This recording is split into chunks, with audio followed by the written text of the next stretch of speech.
Robert Singstack Abbott was an Afro-American lawyer, newspaper publisher, and writer. Abbott was born just 5 years after the end of the Civil War in Georgia. His father, Thomas Abbott, died when Robert was just a baby, and his widowed mother, Flora Abbott, met and married John Singstack, who had recently come to the U.S. from Germany. Given the industrialization underway in the country, Abbott studied the printing trade at Hampton Institute, now Hampton University. He earned a law degree from Kent College of Law in Chicago in 1898. Abbott tried to set up a law practice, working for a few years in Gary, Indiana, and then Topeka, Kansas. He returned home to Georgia for a spell, then went back to Chicago, where he could see changes arriving with thousands of new migrants from the rural South. In 1905, Abbott founded the Chicago Defender newspaper with an initial investment of 29 cents, which is equivalent to $7 in today's time. A key part of his distribution network was made up of Afro-American railroad porters, who were highly respected among blacks.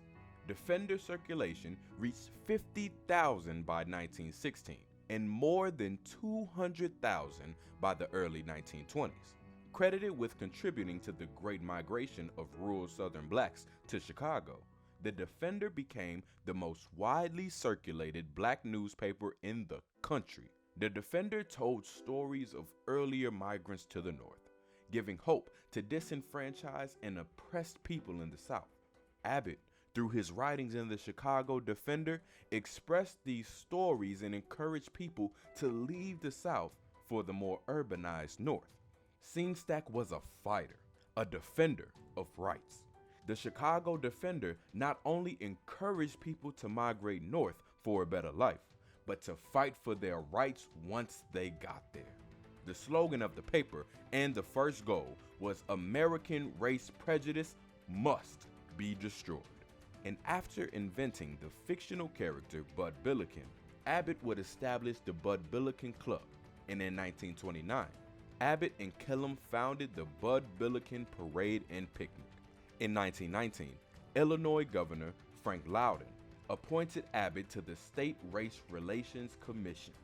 This commission would conduct studies about the changes resulting from the Great Migration. In one period, 5,000 African Americans were arriving in the city every single week. The commission collected data and published a book, The Negro in Chicago. Although some of his stepfather's relatives in Germany would become Nazis in the 1930s, Abbott continued correspondence and economic aid to those who had accepted him and his father's family.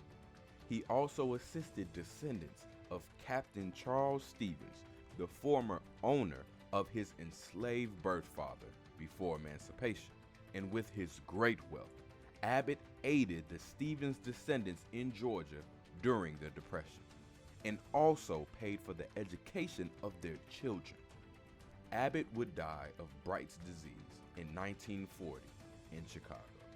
He was buried in Lincoln Cemetery in Blue Island, Illinois.